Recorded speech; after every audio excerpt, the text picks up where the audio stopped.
The grand space station Aurora Spire floated like a jewel in the darkness of space.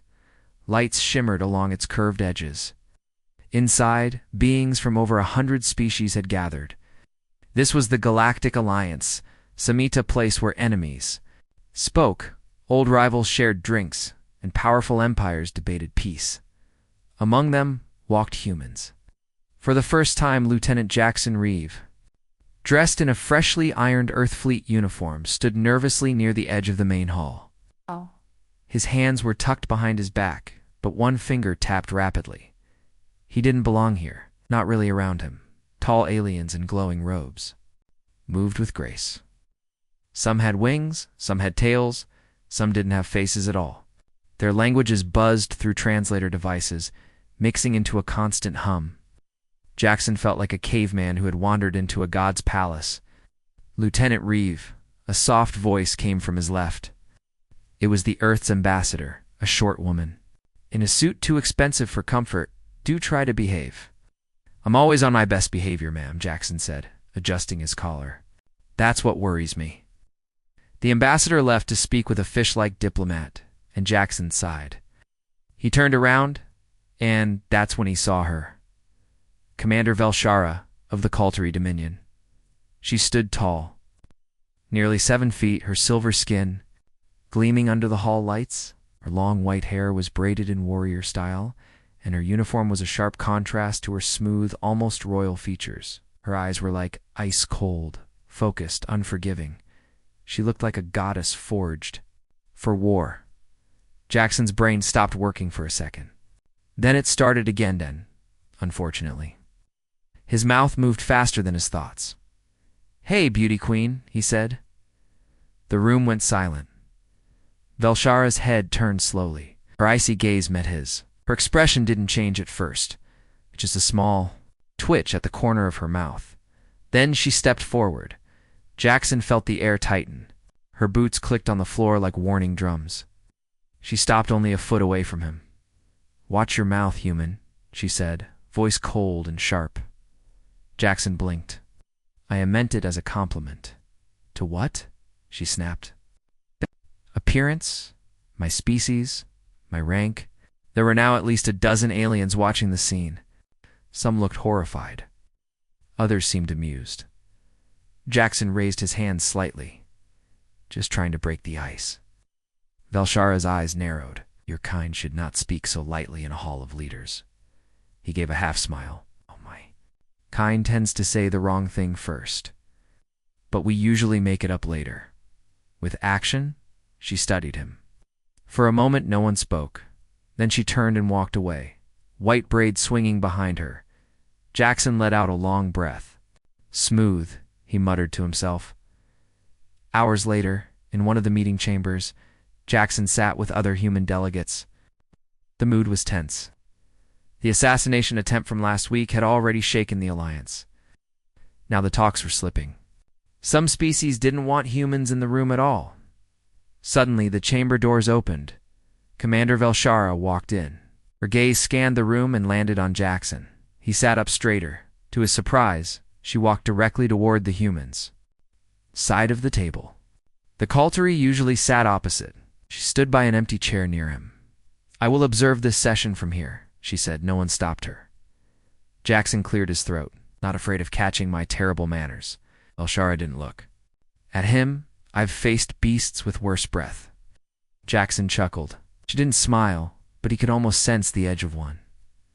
Later that night, Jackson wandered the station's viewing deck. It was quiet. Stars spread endlessly beyond the glass. He heard footsteps. Velshara joined him, arms behind her back. "Do all humans speak so casually?" she asked.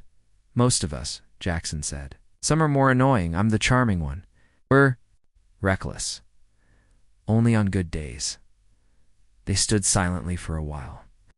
The stars reflected in the glass. Velshara finally spoke. "You're not what I expected from your species. Let me guess. You thought we'd be wild savages or desperate for approval. I thought you'd be more careful, but you seem to enjoy chaos." Jackson smiled. "We don't live long, so we make noise while we're here." She turned her head toward him.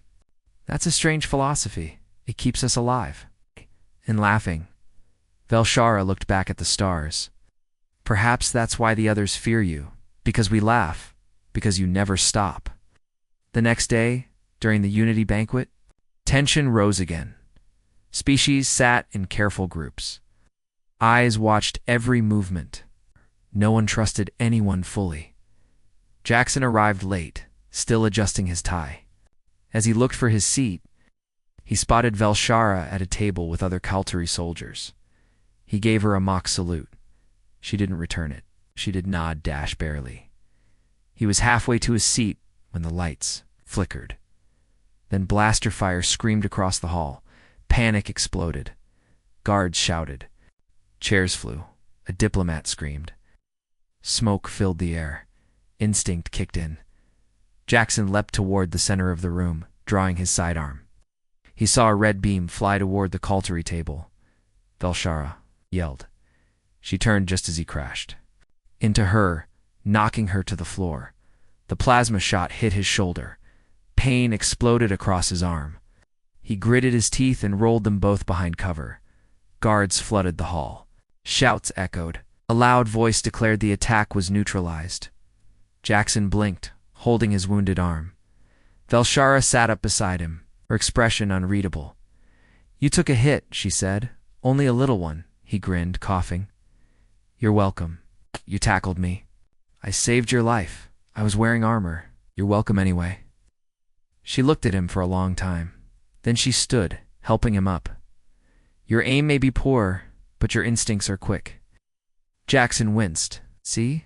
We're full of surprises. As medical bots rushed in and security teams locked down the room, the two of them stood side by side. It's covered in smoke and blood, and for the first time, Velshara didn't walk away. Smoke still floated in the air as Lieutenant Jackson Reeve sat on a medical bench, his uniform scorched and shoulder bandaged. His arm hurt like hell, but he didn't complain. He was alive. Velshara was alive. That was what mattered. Across the room, Kaltari soldiers stood in a tight formation, their silver armor catching the overhead lights. Velshara was at the center, giving sharp orders. She looked calm, controlled, unshaken. Jackson watched her with a mix of respect and curiosity. Most of the other species were panicking. The Galactic Summit had just been attacked. One plasma bolt had missed an ambassador by inches. Another had shattered a pillar, but the humans and Kaltari, they stayed on their feet. A few diplomats glanced at Jackson like he was a wild dog off its leash. One even whispered, "Typical human." Jackson just gave a tired smile. He had no idea who fired those shots. But someone wanted the peace talks to fail. Someone wanted humans or Kaltari dead. Velshara walked over her boots. Clicking on the metal floor. You shouldn't have interfered, she said. Jackson raised an eyebrow. I took a bullet for you. I wear armor. You're welcome again. She looked down at his wounded arm. Her expression didn't soften, but her tone did just a little. Still, you have my thanks, human. That's the nicest thing you've said to me. Don't get used to it, Jackson chuckled. No promises. Later that day, the diplomats held an emergency meeting in a high-security chamber. Representatives of over 50 species gathered. Bodyguards lined the walls, hands on weapons. Everyone was tense, angry, suspicious. The head of the council, a floating jellyfish-like alien named Tralmora, pulsed with blue light as she spoke. Today's attack was an insult to unity, till we find the one responsible. All trust is fragile. Some species blame the humans, others blame the Kaltari. Some wanted to shut down the summit completely. Jackson sat silently beside Earth's ambassador, Velshara, sat on the other side of the room, her sharp eyes watching every movement. A voice rose from a tall, four-armed creature called a Viren. The humans are new. They brought chaos with them. It's kind of disorder follows. Disorder follows fear, Velshara said sharply. You fear what you don't understand. The Viren scoffed. I understand war, and humans smell of it. Jackson leaned forward. We may smell of war, he said, but we also bleed for peace. A few heads turned. The Viren laughed. Is that why you tackled the commander in front of the entire summit? To keep her from getting shot? Jackson said. Maybe next time, I'll let the plasma do the talking. Velshara's eyes flicked toward him. No anger, just surprise, maybe even amusement. That night, Velshara stormed into the human side of the station. She found Jackson in the training room, punching a holographic bag with his good arm. You? Speak too much, she said. Jackson stopped, breathing hard. I thought I impressed you today, you did? But that doesn't mean I trust you. He raised an eyebrow. Saving your life might earn me a point. You earned a warning, she said. You risked your life without thinking. That's kind of what we do. She studied him. Why? Jackson wiped sweat from his brow. Because you were in danger? I'm Calteri. I face danger every day. Doesn't mean you should face it alone. Silence hung between them. Then she sighed. There's more to this attack than politics. It was too precise, too clean. Someone knew where to strike. Jackson nodded. I agree, so let's find them. Velshara frowned. Together? Unless you'd rather go alone. After a pause, she said, Fine, but I lead. Jackson smiled. I'm just here to get shot again. Over the next 2 days, they searched the lower decks of the station together. These were the hidden parts-old storage halls, maintenance tunnels, forgotten systems. Most diplomats never saw these areas. But Jackson moved like he belonged there. He joked with maintenance bots, found a working flashlight in a broken crate. He even fixed a vent system with duct tape and a curse. Velshara watched him closely. You are too comfortable in filth, he grinned. We humans were born in dirt. It's where we do our best thinking. They discovered a strange energy reading coming from a sealed cargo bay. No logs, no entry records. Security didn't know who it belonged to. They forced the door. Inside, they found pieces of alien tech. Dark metal, pulsing wires, organic slime. It wasn't from any species at the summit. Zirithi, Velshara said quietly. Jackson felt a chill. The hive species. She nodded. Parasites. They take over other bodies. They hide inside, corrupt from within. Sounds lovely. Velshara stepped carefully around the room. They should be extinct. The Alliance purged them decades ago. Well, Jackson said, kicking a fleshy pod, they seemed to be, making a comeback. Just then, the lights flickered. Something moved in the shadows. A figure stepped out. Not fully alien, not fully alive. Humanoid with black veins, glowing eyes, and twitching fingers. At his stand leaped. Jackson fired first. His bullet slammed into the creature's chest. It kept moving. Velshara rushed forward with a long blade. She cut clean through the thing's neck. Its body hit the floor, still twitching. Both of them stood panting. Jackson stared at the body. That was not friendly. Velshara looked grim. It was a scout. The Zirithi are here, inside the station. Back in the security chamber, they showed the body to the council. Panic followed. The Zirithi are dead. Someone shouted. They were dead. Jackson said. Now they're back. They're hiding among us. Tralmora, the jellyfish. Leader floated lower. We must find and remove them quickly. Velshara pointed to the map. They are hiding in the abandoned subdecks. We'll need a strike team. Take your own, the council leader said. You're warriors. Handle it before more blood is spilled. Velshara turned to Jackson. Will you fight again? Grinned. I didn't come all this way just to shoot one monster. She looked at him, eyes serious. Then stand with me. But know this, the next fight won't be easy. Jackson loaded his weapon. Nothing worth doing ever is. As the alarm rang through the station and the task force prepared for battle, Velshara and Jackson stood side by side. One a Calteri warrior, one a reckless human. Enemies were out there in the dark, but together they were about to bring the light. The strike team gathered in the hangar bay beneath Aurora Spire. It's the great station that floated above the stars like a metal crown. Red warning lights flashed across the walls, and armored guards moved quickly with rifles, scanners, and combat gear. The mood was tense. No one spoke unless they had to.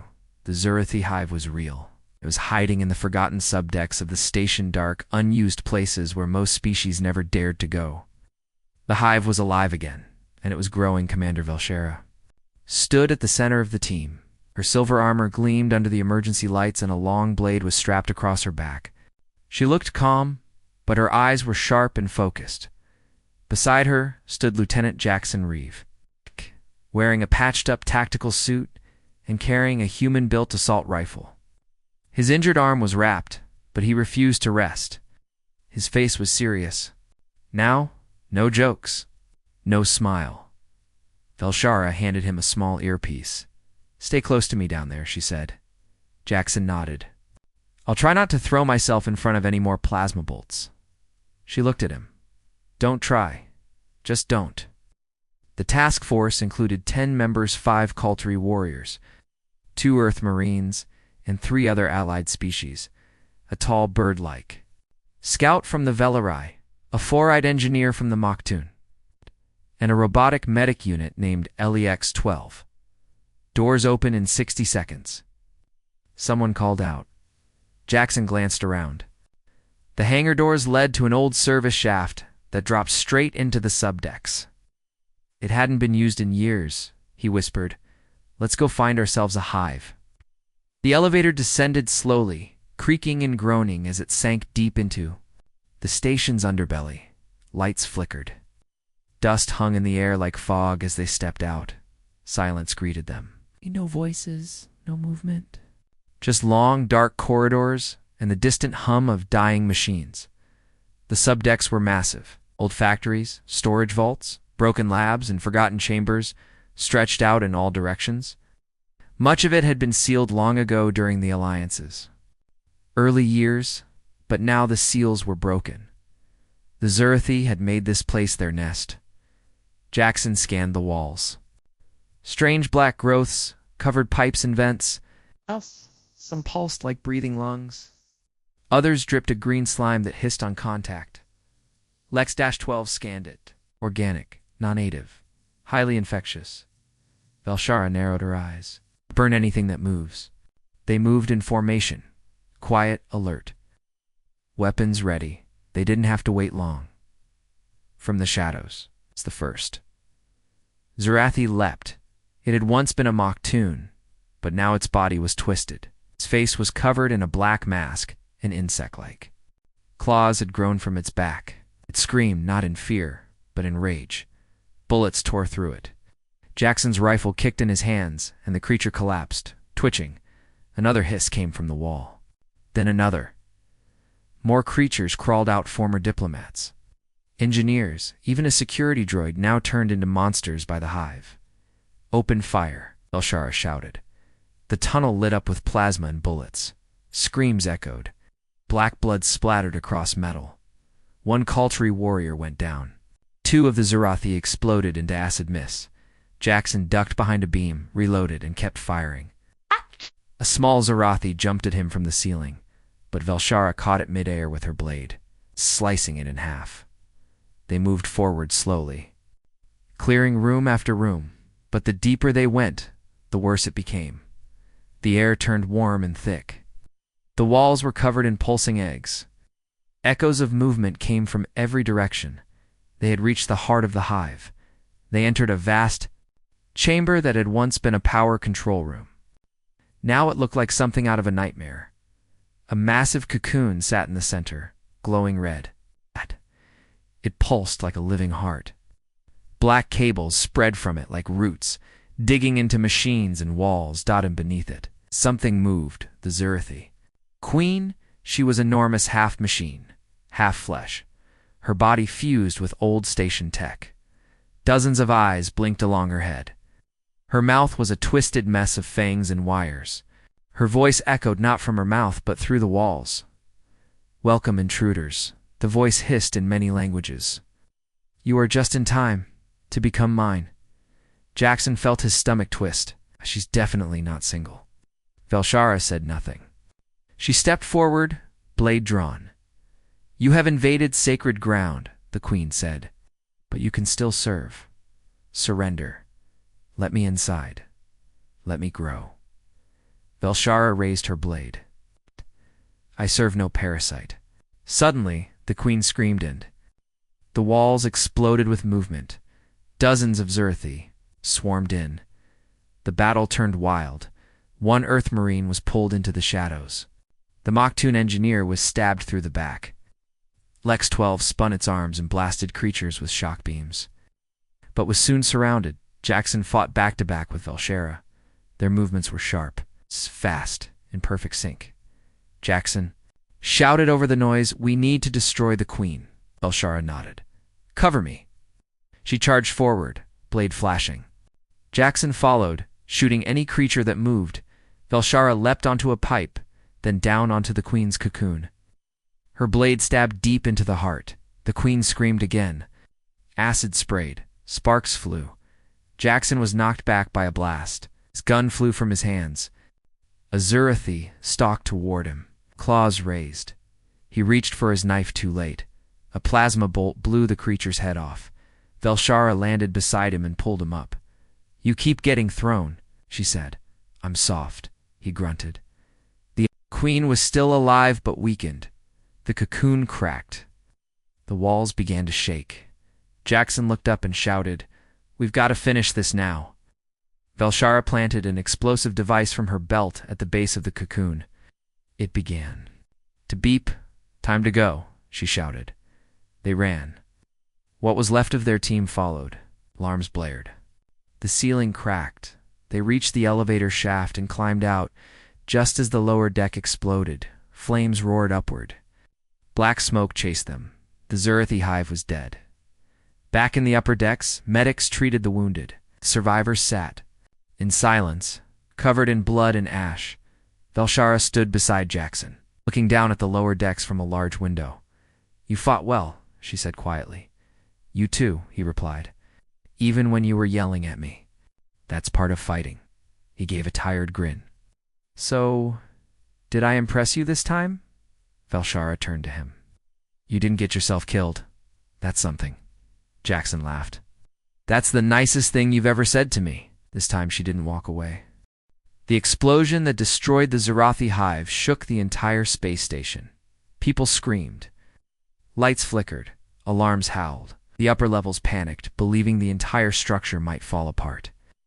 But within minutes, emergency crews reported that the blast was contained. The Zurathi infestation had been wiped out at least. That's what everyone hoped. Jackson Reeves sat in the medbay again, his right leg bandaged this time. His uniform was torn, his hands were burned, and he looked like a man who had been in a war, because he had. Beside him, Velshara stood injured, armored, and silent, as usual. Her glowing eyes scanned the room as she spoke softly to the station. Commander threw a wrist comlink. "Primary hive has been destroyed, but I'm not sure it was the only one," the commander replied. "What do you mean?" She looked down. At Jackson. He met her gaze and nodded once, already knowing what she was thinking. "She was too calm," Jackson said. "That's Zurathi Queen. She didn't act like she was cornered. It felt like ... stalling." Velshara agreed. "She spoke as if she was just a mouthpiece. It's like something else was controlling her." A second voice joined them, Trelmora, the jellyfish-like council leader. She hovered gently into the med bay, lights along her transparent skin glowing pale blue. "You believe there's another hive?" she asked. Jackson pushed himself upright. "Not just another hive. A bigger one. Maybe deeper. Maybe off-station. But that thing down there, it wasn't the head. It was just the hand." Trelmora paused. "Do you have proof?" "Not yet," Velshara said. "But we intend to find it." 2 days later, the station was still in lockdown. No ships allowed in or out. Security was doubled. The Galactic Summit was suspended. Many diplomats had left already, terrified by the idea that shape-shifting parasites had been sitting next to them during peace talks. Velshara and Jackson remained. They spent their time reviewing station logs, scanning for missing cargo, studying energy readings from deep space, and they found something. A hidden transmission, disguised as a maintenance. Ing was being sent from the station once every 18 hours. The signal was short and simple, but it wasn't automated. It was a location. A set of coordinates near a nearby asteroid field. Jackson stared at the blinking dot on the map. "Let me guess. We're going there?" Velshara nodded. "Get your gun." Her shuttle was fast, silent, and built for stealth. It carried only 4 people, Velshara, Jackson, and 2 surviving Kaltari warriors. They flew with no lights, keeping to the dark edges of space. As they approached the coordinates, the asteroid field came into view, dozens of giant floating rocks spinning slowly in the blackness. But between two of them, hidden carefully, was something far more dangerous. A Zurathi bio-dash ship. It looked like a huge, dead insect hit's body the size of a battleship, its wings folded inward, its surface covered in black armor and pulsing red lights. "That's no moon," Jackson whispered. Velshara ignored the joke. "No heat signatures. It's sleeping." Jackson tilted his head, or pretending. They docked quietly on the underside of the ship. The outer hull opened like a wound, revealing a passage inside. The smell hit them instantly, rotten, warm. Bel-Shara gave a simple order: no mercy. Inside, the Zurathi ship was alive. The walls breathed. The floor pulsed. Lights flickered from glowing veins that ran through the dark, slimy corridors. Jackson gripped his rifle tightly. "Oh, feels like we're inside something's stomach." One of the Kulturi grunted. "We are." They moved slowly, weapons raised. No signs of life, no attacks, just eerie silence, until they reached the central chamber. It was massive. A wide dome-shaped room with dozens of hanging pods, some pulsing, some open and empty. In the center stood something massive, another queen but far larger than the one on the station. This one had a long, serpent-like body, with metal parts fused into her spine. Her arms were thin and sharp like swords, and her head was surrounded by floating mechanical orbs. She didn't move, but she was alive, and worse, she was connected to a living network that stretched across the ship and beyond. Velshara whispered, "This is the core. It's the real mind." Jackson looked at the pods. "Are those ... diplomats?" Some of them were. Others were soldiers, workers, even children. Zurathi had been capturing people during the summit, secretly replacing them. One by one. That's how they were going to win, Jackson said. "No war, just replacement." Velshara raised her rifle. "Then we stop it now." Suddenly the queen's eyes opened. "You are too late," she hissed. Her voice echoed from the walls again, filling their heads. "I am not one. I am many. You kill one hand, but I have 1,000. Creatures dropped from the ceiling faster and larger than before. These weren't scouts. They were guardians. The chamber turned into chaos. Blades clashed. Bullets flew. Jackson fought beside Velshara again, their movements sharp and practiced. One Kulturi warrior was impaled by a Zurathi claw. The other lost an arm, but kept fighting. Velshara reached the central core and stabbed her. Blade deep into the cables connected to the queen. Sparks flew. The queen screamed. Jackson threw a plasma grenade into the heart chamber. "Say goodbye, ugly." The explosion knocked them both back. The queen wailed. The pods began to melt. The network sizzled and caught fire. Everything was collapsing. Jackson grabbed Velshara's hand. "Time to go." They ran through the burning tunnels as the ship started to fall apart. Black walls cracked. Fire spread across the floor. Zurathi screamed behind them. They reached the shuttle just in time. As the ship launched into space, the Zurathi bioship exploded behind them, sending flaming pieces of parasite flesh into the asteroid field. Back at the space station, word spread quickly. The Zurathi were truly gone. The hive was dead. The core was destroyed. The captives had been saved. Those who were still alive. The Galactic Council met again. This time, fewer voices spoke. But when Velshara and Jackson entered the hall, everyone stood, even the Viren ambassador. Jackson blinked. "Well, that's new." Trell floated forward. "For the first time, the galaxy sees what humanity truly is. Not just survivors, but protectors." Jackson looked at Velshara. She gave him the smallest nod, and the Kulturi Trell continued, "Remain our shield and sword." The chamber filled with soft light as the council passed a motion to recognize the alliance between Earth and Kulturi space as an official military partnership. Jackson leaned over to Velshara. "So, do we get a fancy title now?" She replied, "No, but you might survive long enough to earn one." He smiled. "I'll take that." Later on the outer deck, the stars stretched forever in front of them. Ships came and went. Peace returned for. Now Velshara and Jackson stood side by side, watching the horizon. "You know," Jackson said, "I thought you hated humans." "I still do," she said. He blinked. "What?"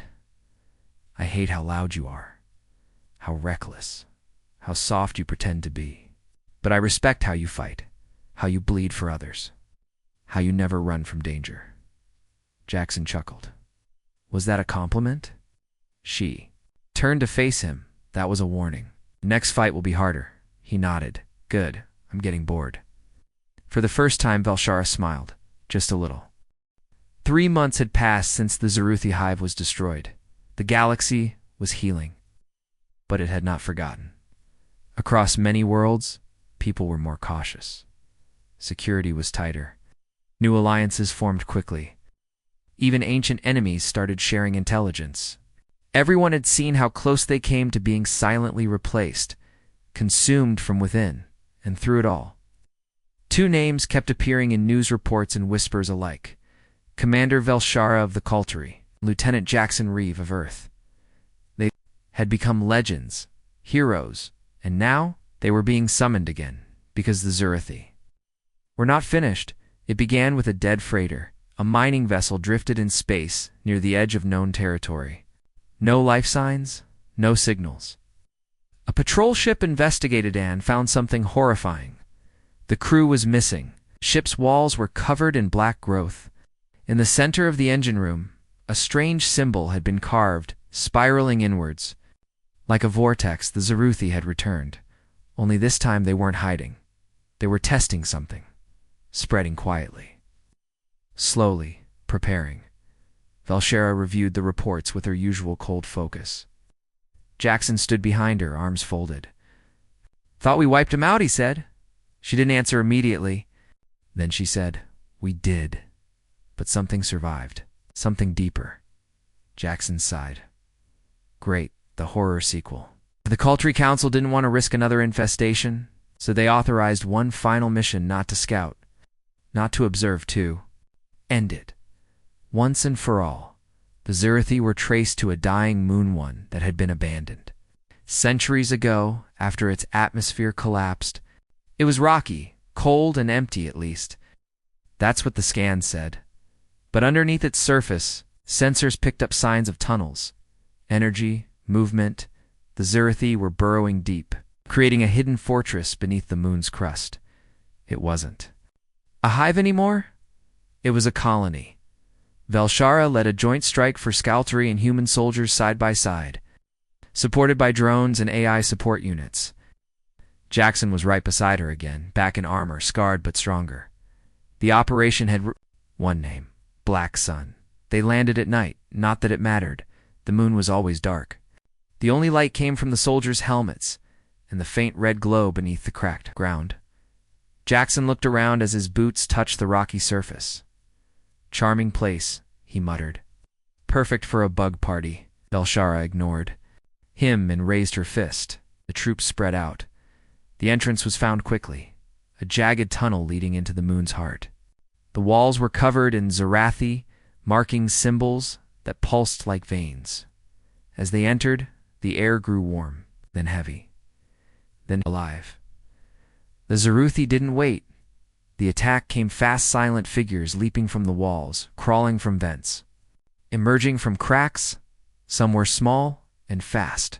Others were massive armored brutes with claws and jaws. The soldiers fought back hard. Plasma lit up the tunnels. Grenades shook the ground. Screams echoed in the dark. Jackson fired round after round, covering a squad pinned near a broken pillar. He dragged one wounded Marine to safety, then tossed a charge at a group of Zerathi coming from behind. Velshara moved like a shadow, her sword slicing through monsters, her gun cutting down any that slipped through. But there were too many. Fall. "Back to Tunnel 3, she shouted. "Regroup." As the team pulled back, Jackson noticed something strange.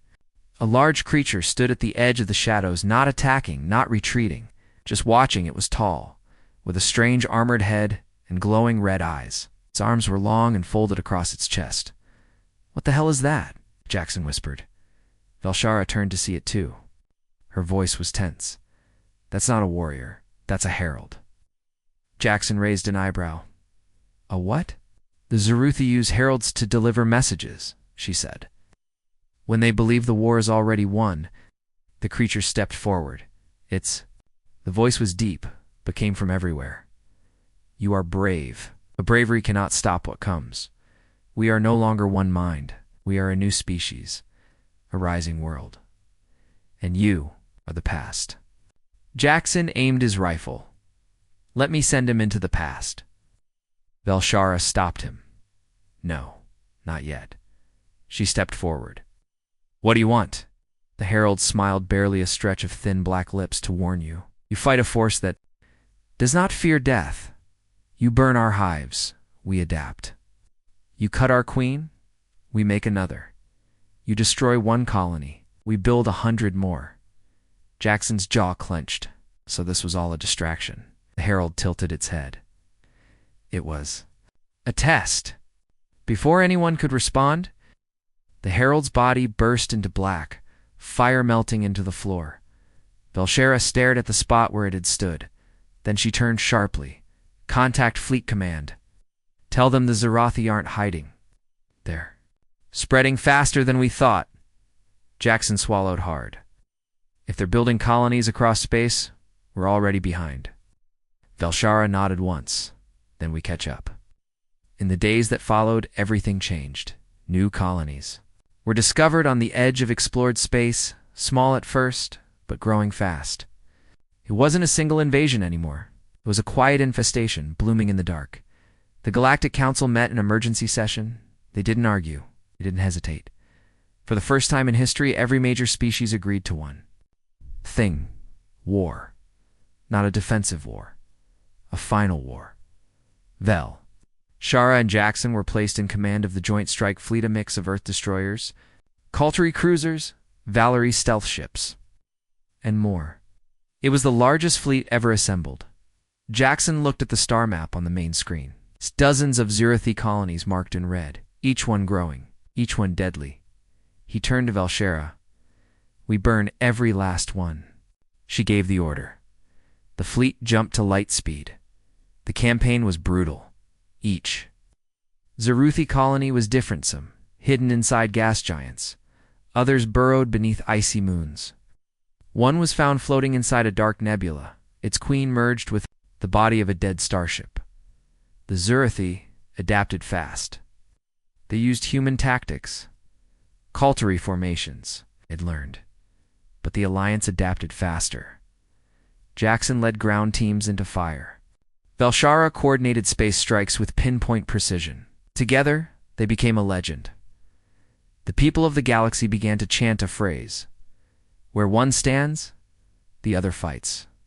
Where they fight, the darkness dies. Finally, it came down to one last world. A Zerothi colony so large, it glowed like a star on long-range scans. The source of all the signals, the true homeworld, the Zerothi Prime. No longer hidden. It's no longer silent. Velshara and Jackson stood on the bridge of their command ship side by side. The fleet behind them, Zerathi planet ahead. Jackson stared into the black storm surrounding it. One last ride? Velshara nodded. One last war. The battle lasted 3 days. Space burned. Ships shattered. Whole moons were pulled into the fight. But the Alliance did not break. And in the final hour, the Zerothi queen rose from the molten core of her world.